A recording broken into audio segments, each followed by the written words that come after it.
میں نے نام سلیم الحق فاروقی رکھا تھا، لیکن ادب کی دنیا میں سلیم فاروقی کے نام سے مشہور ہوں۔ پیدائش اسی کراچی کی ہے، گریجویشن تک تعلیم حاصل کی، اور والد صاحب جناب شاہ محی الحق فاروقی جو اپنے وقت میں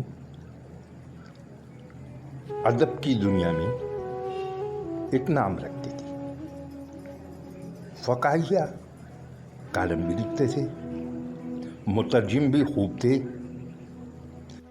شاید یہی وجہ ہے کہ یہ بھی فقاہیہ کالم خوب لکھتے ہیں، بچوں کی کہانیاں بھی لکھتے ہیں اور افسانے نگاری بھی کرتے ہیں۔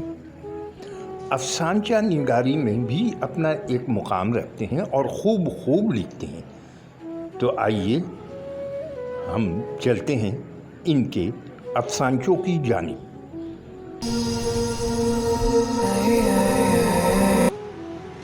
پہلے افسانچے کا عنوان ہے خود کفالت۔ میں ہمیشہ سے صرف ایسا مکان چاہتا تھا جو زیادہ سے زیادہ خود کفیل ہو۔ راجہ اپنے نئے مکان کے بارے میں بتا رہا تھا۔ بجلی کے لیے صرف شمسی توانائی کا انتظام ہے، پانی کا کنواں اور واٹر ٹریٹمنٹ پلانٹ یہ ہے، یہ بایو گیس پلانٹ یہ رہا، کچن گارڈن میری سبزی کی ضروریات پورا کرے گا۔ لیکن راجہ یہ نئے مکان میں پرانے ٹائروں کا ڈھیر کیوں؟ مجھ سے رہا نہ گیا۔ بھائی کراچی کے مزاج کے مطابق جب میرے پیٹ میں درد اٹھے گا تو سڑک پر آگ لگانے کو پرانے ٹائر کہاں ڈھونڈوں گا؟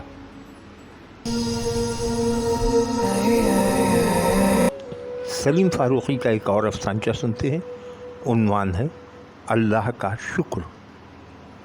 کہاں چل لیے؟ راجہ کو گھبراہٹ کے عالم میں تیز جاتے دیکھ کر میں نے پوچھا۔ بہت بڑا مسئلہ ہو گیا ہے، تھانے جا رہا ہوں۔ اللہ خیر، کیا ہو گیا ہے؟ گھر میں ڈاکو گھس گئے، سب لے گئے، شکر ہے کوئی جانی نقصان نہیں ہوا۔ اوہ اللہ رحم کریے، کیا کچھ چلا گیا۔ گھر میں موجود تمام نقدی، زیورات، موبائل، ٹیبلیٹ، غرض سب ہی کچھ، اور وہ جو تمہارے پاس لائسنس والا پستول ہے، شکر ہے وہ بچ گیا۔ میں نے نیفے میں اڑس رکھا تھا۔ اللہ کا شکر ہے ان بدبختوں نے جامع تلاشی نہ دی۔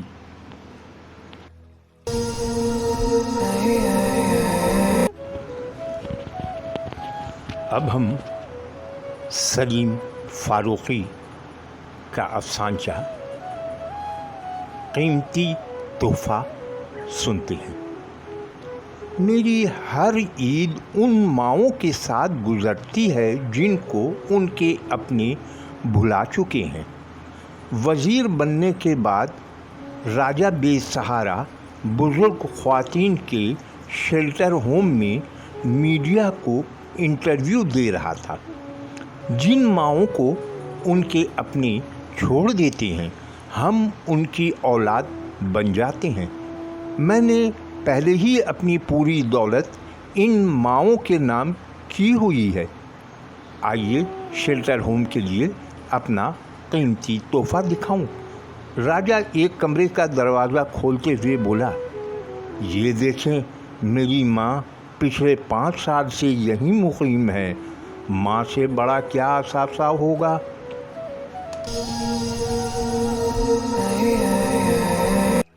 سلیم فاروقی کا ایک اور افسانچہ سنتے ہیں، عنوان ہے تیاریاں۔ وزراء جشن آزادی کی تیاریوں کے حوالے سے اپنی وزارت کی رپورٹ پیش کریں۔ کابینہ کے اجلاس سے صاحب اقتدار مخاطب ہوئے۔ تعلیمی اداروں میں تقریبات منعقد ہوں گی، وزیر تعلیم بولے۔ میڈیا خاص پروگرام پیش کرے گا، وزیر اطلاعات نے کہا۔ ہم خصوصی آزادی ٹرین چلا رہے ہیں، وزیر ریلوے نے بتایا۔ تمام اسپتال ہنگامی صورتحال کے لیے تیار رہیں گے، وزیر صحت بولے۔ سرکاری ٹرانسپورٹ کے کرائے میں رعایت ہوگی، وزیر ٹرانسپورٹ بولے۔ اس روز منعقد تقریبات کی بھرپور حفاظت کی جائے گی، وزیر داخلہ نے کہا۔ یوم آزادی پر اسلام آباد میں موبائل فون سروس بند رکھنے کے انتظامات مکمل ہیں، وزیر مواصلات۔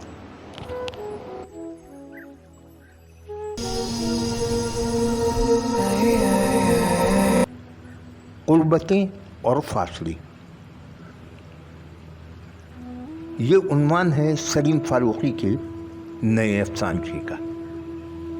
تو آئیے افسانچہ سنتے ہیں۔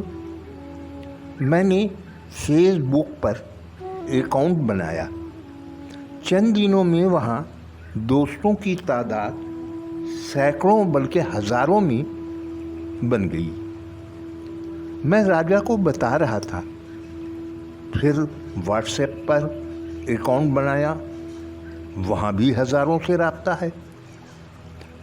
ٹویٹر پر تو میرے متقدین بے شمار ہیں۔ واقعی دنیا آج عالمی محلہ بن گئی ہے، فاصلے قربتوں میں تبدیل ہو چکے ہیں۔ 7 سمندر پار والا ہر وقت آپ کے ساتھ رہ سکتا ہے، ہاں، لیکن ساتھ ہی قربتیں بھی فاصلوں میں بدل چکی ہیں، راجہ بولا۔ برابر والے کمرے میں رہائش پذیر سگے بھائی سے ہفتوں ملاقات نہیں ہو پاتی ہے۔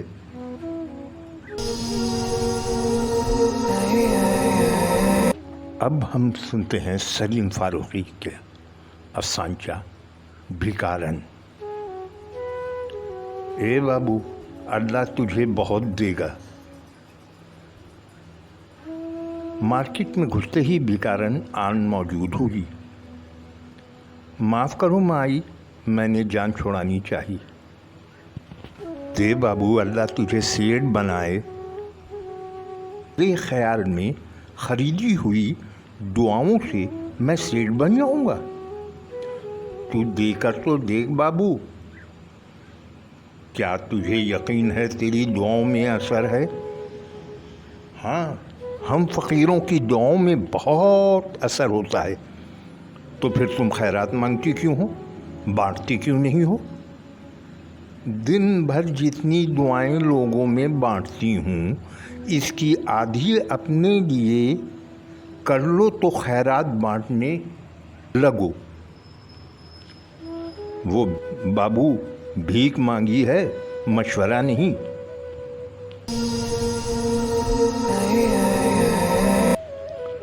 اور اب سلیم فاروقی کا ایک اور افسانچہ، عنوان ہے اصل وجہ۔ فصلوں میں کیمیائی نہیں دیسی کھاد استعمال ہوئی تھی۔ کھانا مٹی کے ہانڈی میں لکڑی کی ڈوئی کی مدد سے پکتا تھا۔ آج راجہ ماضی کو یاد کر رہا تھا۔ ایندھن بھی لکڑی یا کوئلہ تھا جو اسی مٹی کا تھا۔ پانی مٹی کے گھڑے یا سراہی میں ٹھنڈا کر کے مٹی کے ہی آب خوروں میں پیا جاتا تھا۔ مقصد کیا ہے ان باتوں کا؟ ماضی سے حال میں آ جاؤ، میں نے اس کو ٹوکا۔ حال اسی لیے تو برا ہے، وہ بولا۔ آج پیزا، برگر اور کولا پر پلنے والی نسل میں مٹی کی محبت ناپید ہو چکی ہے۔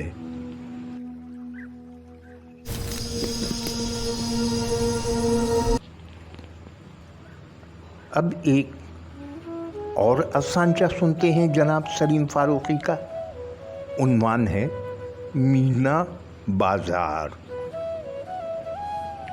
جی کل مجھے آلو چھولے اسکول لے جانا ہے،